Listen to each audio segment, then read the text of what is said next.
చెప్తున్నాను. అందుకే సురేష్ కి కమిట్ అయ్యాను. మా మూడ్ని చెడగొట్టుకు వెళ్ళు అని ఎంతో న్యాచురల్ గా చెప్తున్న లాస్యతో ఏం మాట్లాడాలో కూడా అర్థం కాని కిషోర్ విరక్తిగా అక్కడే నిలబడిపోయాడు. ఏంటింకా చూస్తున్నావు అని గద్దించినట్టుగా చూసింది లాస్య. అంటే ఏంటి లాస్య, నన్ను వదిలేస్తున్నావా అని కళ్లల్లో నీళ్లు తిరుగుతుండగా అడిగాడు కిషోర్. వదిలేసి చాలా కాలం అయ్యింది, నీకు క్లారిటీ ఇవ్వడానికి ఇంత టైం పట్టింది అని కరుకుగా అంది లాస్య. అంటే అని అక్కడే నిలబడి అడిగాడు కిషోర్. కిషోర్, నన్ను విసిగించుకు. ఇలా కండోమ్స్ డెలివరీ చేసేవాడివని తెలిస్తే ఎప్పుడో వదిలేసేదాన్ని. నీలాంటి వాడితో ఇన్ని రోజులు క్లోజ్ గా ఉండడమే ఎక్కువ. ఓ లెట్స్ బ్రేకప్ చీప్ ఫెలో అని చీప్ గా చూసింది లాస్య. లాస్య ఇచ్చిన ఆన్సర్తో కిషోర్ కి మాట కట్టయిపోయింది.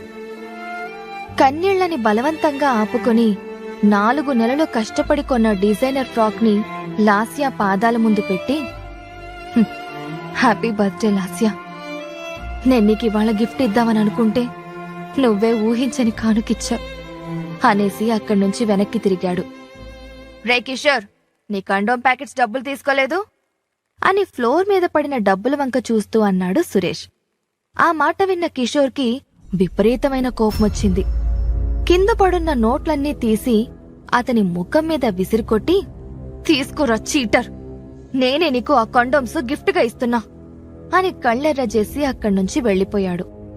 అతనలా తిరగ్గానే సురేష్, కమాన్ బేబీ, మూడంతా స్పాయిల్ అయింది, ఈ రాత్రిని స్వర్గంలా మార్చుకుందాం, లెట్స్ సెలబ్రేట్ యువర్ బర్త్డే అని కిషోర్కి వినిపించేలా అంటూ లాస్యను పైకి లిఫ్ట్ చేసి ఆమె లిప్స్ ను తన లిప్స్ తో గట్టిగా లాక్ చేశాడు. తన ముందే సురేష్ తో ఇంటిమేట్ గా ఉన్న లాస్యను చూసిన కిషోర్ కి మొదటిసారిగా ఆమె మీద విపరీతమైన అసహ్యం కలిగింది.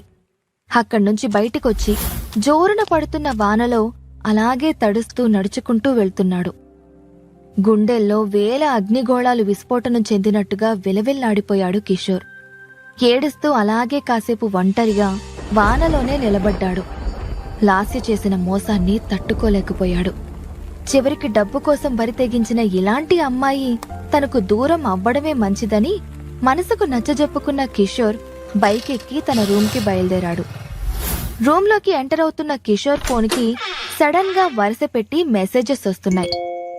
బీప్ సౌండ్స్ విని ఈ టైంలో ఇన్ని మెసేజెస్ ఎవరు చేసుంటారు అనుకుంటూ ఫోన్ ఓపెన్ చేసిన కిషోర్ మొదటి మెసేజ్ చదివి ఎలక్ట్రిక్ షాక్ కొట్టినట్టు ఫీల్ అయ్యాడు.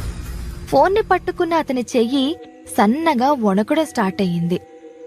కంగ్రాచ్యులేషన్స్ పసుపులేటి కిషోర్, నీ 7 ఏళ్ల పేదరిక శిక్ష పూర్తయ్యింది అని ఒక మెసేజ్ వచ్చింది. వణుకుతున్న చేతులతోనే మరో మెసేజ్ ఓపెన్ చేసి చూశాడు. ఈ రోజుతో నీపై ఉన్న అన్ని నిబంధనల్ని పసుపులేటి ఫ్యామిలీ ఎత్తేసింది, welcome to the billionaires club అని మెసేజ్ చదివాడు. ఎగ్జైట్మెంట్ తట్టుకోలేని కిషోర్ రూంలోకి వెళ్లి కూర్చుని మిగతా మెసేజెస్ ని కూడా జాగ్రత్తగా చదివి ఒక రకమైన ఫీలింగ్ తో నిద్రపోయాడు. మరుసటి రోజు పొద్దున్నే హుషారుగా నిద్రలేచి బ్యాంక్కి బయలుదేరాడు. ప్రపంచంలోని అతిపెద్ద బ్యాంక్ అయిన సిలికాన్ సిటీ బ్యాంకు చేరుకున్నాడు.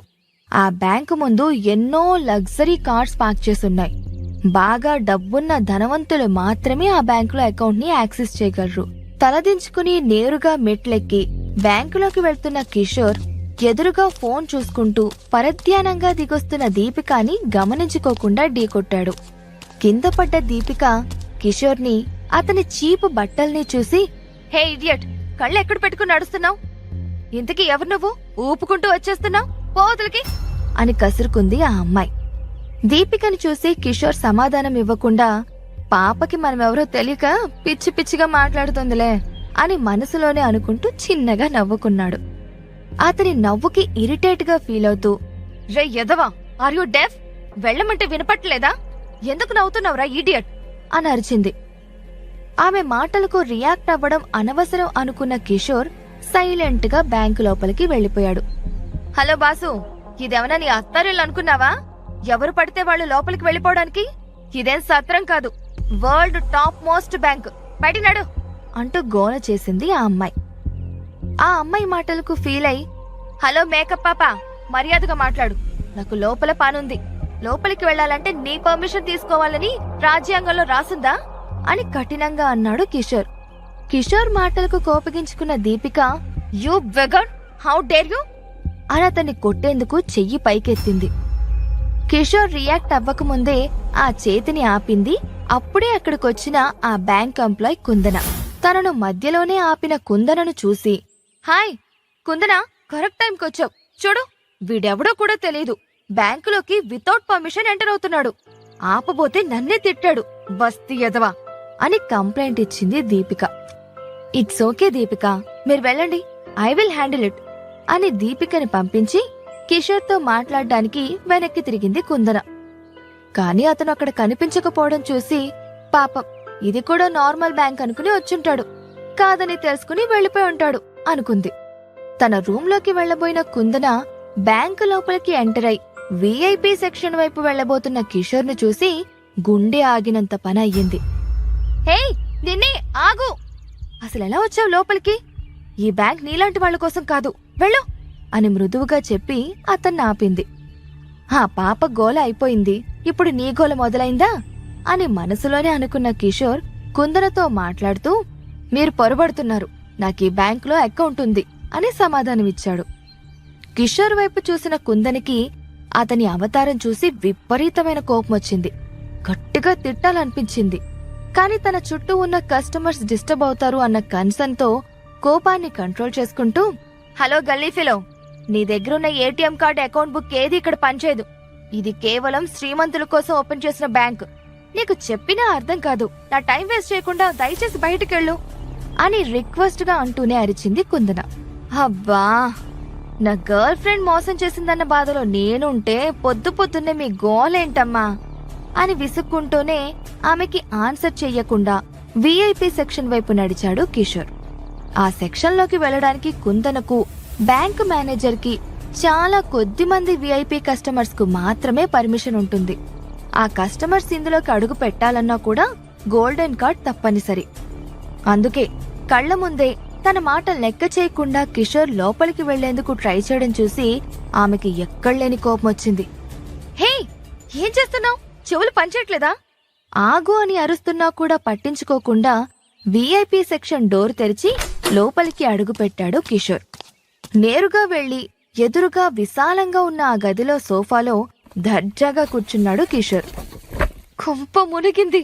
మేనేజర్ చూస్తే నా పని అంతే. అబ్బా, వీడి దగ్గర గోల్డెన్ కార్డేం కర్మ, కనీసం ఆధార్ కార్డు కూడా లేనట్టుంది. విఐపి రూంలోకి వెళ్ళాక కాసేపటికి ఎదురుగా కనిపించిన మేనేజర్ క్యాబిన్లోకి వెళ్లాడు కిషోర్. సిస్టంలో ఏదో వర్క్ చేస్తూ బిజీగా ఉన్న మేనేజర్ మోహన్ తన ముందు నిలబడ్డ కిషోర్ని చూసి ఆశ్చర్యపోయాడు. ఇతన్ని ఎవరు లోపలికి రానిచ్చారు? ఈ కుందన ఏం చేస్తోంది అని మనసులో తిట్టుకుంటూనే, hello, how can I help you అని ఫార్మాలిటీ కోసం అడిగాడు మేనేజర్. గుడ్ మార్నింగ్ సార్, నేను నా అకౌంట్లో నుంచి డబ్బులు విత్డ్రా చేసుకోవడానికొచ్చాను అని మర్యాదగా సమాధానమిచ్చాడు కిషోర్. చూడు బాబు, 100, 500 డ్రా చేయడానికి ఇది మామూలు బ్యాంక్ కాదు, శ్రీమంతుల బ్యాంక్. ఇక్కడ మేం ప్రొవైడ్ చేసే గోల్డెన్ కార్డు ఉంటేనే విత్డ్రా చేసుకునే ఫెసిలిటీ ఉంటుంది.